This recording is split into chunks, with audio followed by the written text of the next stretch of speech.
Hare Krishna. Om Ajnana-timirandasya Gnanana Salakaya Chakshur-militam Yena Tasmai Shri Gurave Namaha.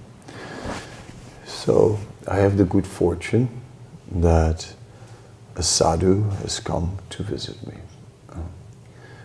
The sadhus are thoroughly dedicated to the absolute truth. They are sadhava.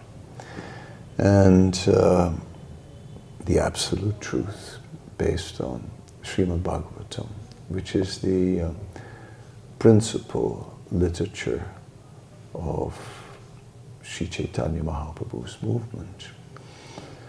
So we are here discussing, and currently the world knows my health is problematic, and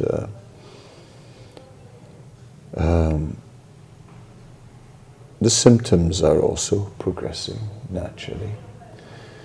The good fortune that we are facing is something I just discussed with Maharaj offline, because I wanted to also have a few words of exchange without camera. And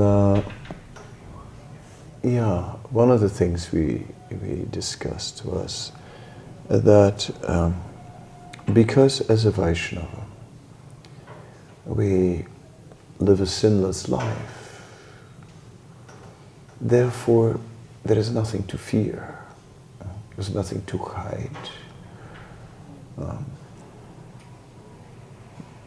We know that Krishna, Nircha Sarva Rashit Aham, that it is Krishna himself who in the form of death takes away our material body.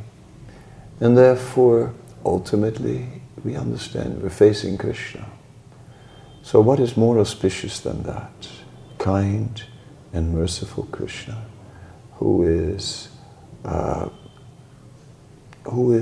surely going to accept us. There is no doubt. I cannot say that I never made mistakes, but then again, I tried not to. I tried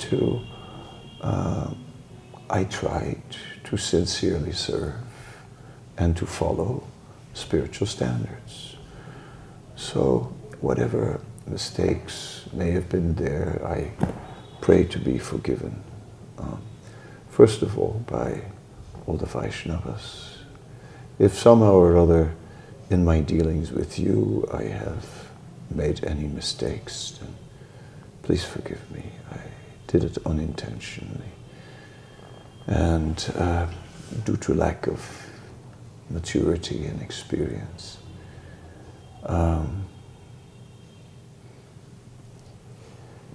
So,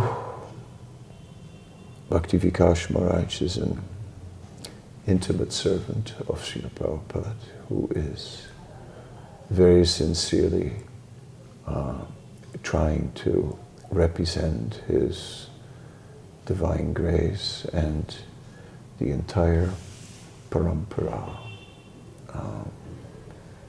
Bhakti Vikas Maharaj is a parampara man, is a man who is very much focused on Siddhanta, and that Siddhanta remains preserved, just like Srila Bhakti Siddhanta Saraswati Thakur was Viruddha Siddhanta. He would expose any deviation and strongly speak out. So we are knowing Bhakti Vikas Maharaj in that way as a guardian of the Siddhanta of our Sri Sri Brahma Madhava Gaudiya Vaishnava Sampradaya. So I'm blessed that Maharaj has come here, and I'm also blessed that all of you are present here via video. So, at the end of life, we realize that we need blessings more than anything. So I'd like to request you, Maharaj. I come to get your blessings. Last chance. I'm asking Maharaj to please shower me with his blessings, and all of you as well. I need them. I can't go empty-handed. I have to go to Krishna and bring him something. So your blessings will be greatly appreciated. That is your humility. I don't know. I'd ask you, Maharaj,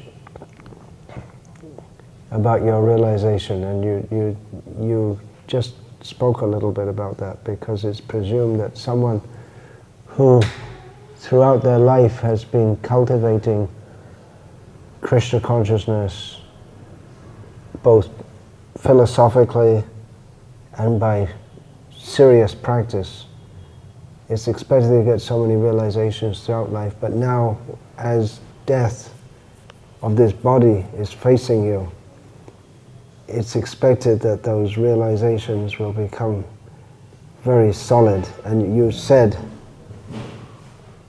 in 4 words, I have no fear. Not everyone can say that.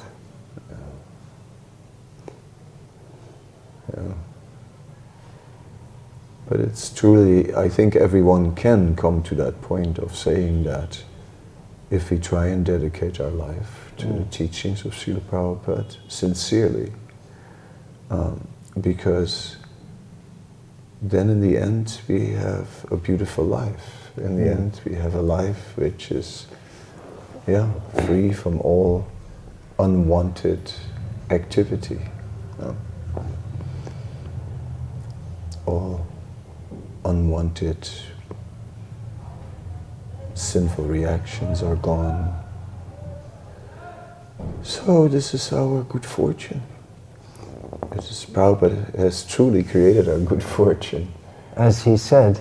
Now Maharaj, I want to ask you something to clear some doubt which might be in the mind of some devotees. You've really given yourself tivrena bhakti yogena ever since I've known you, which must have been from the 1980s. You've been fully, powerfully into Krishna consciousness. You're sannyasi, you're initiating. What about what we might call the ordinary devotee, or the less noticed devotees? Can they come to this stage? Those who are chanting at home, is there hope for them, or can they come to this stage where they're facing death and can say, I have no fear, I'm in Krishna's hands? Mm-hmm. Yeah, I think so. I think we can.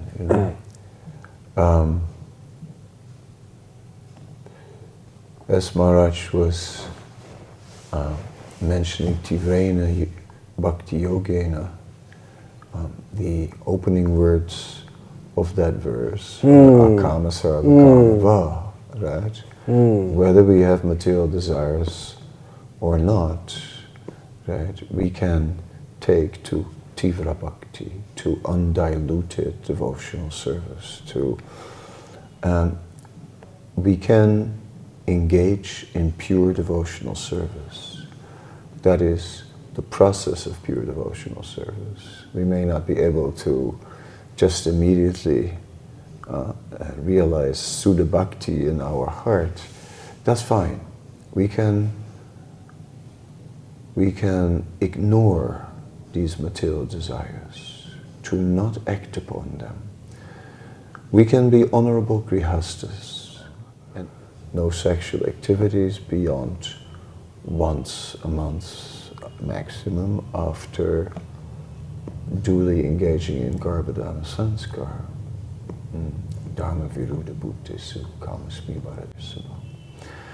So, if we simply act like that as a grihasta, then we will not become entangled.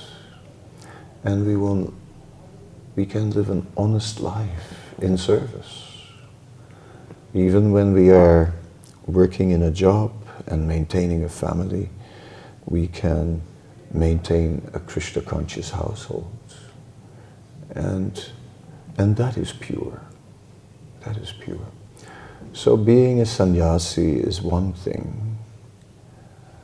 I was attracted to the sannyas ashram because it gives a complete focus. It is the ashram that just focuses on 100% dedication. So that was very appealing to me.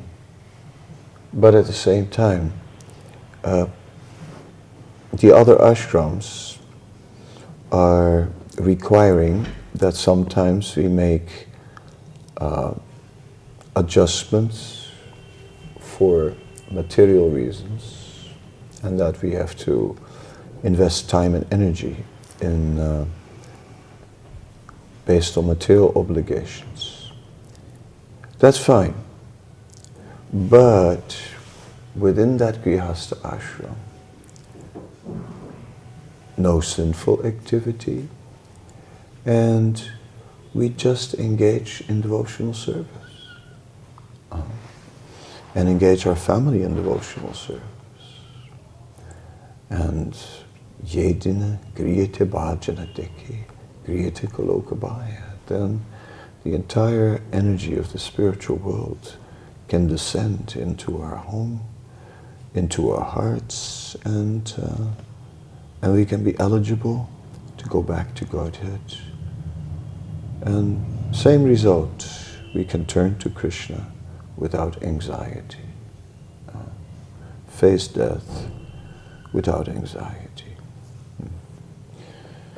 Yes, we are not these bodies. Yes, for everyone this day will come that we have to leave this body. So let us not live a dream. Let us regularly hear so that our understanding of the absolute truth is strong, and in that way that we can remember. The body. We just have to tolerate it for a little more time. Yes, no doubt. Yeah. All right, I think we've taxed you, and we should move on.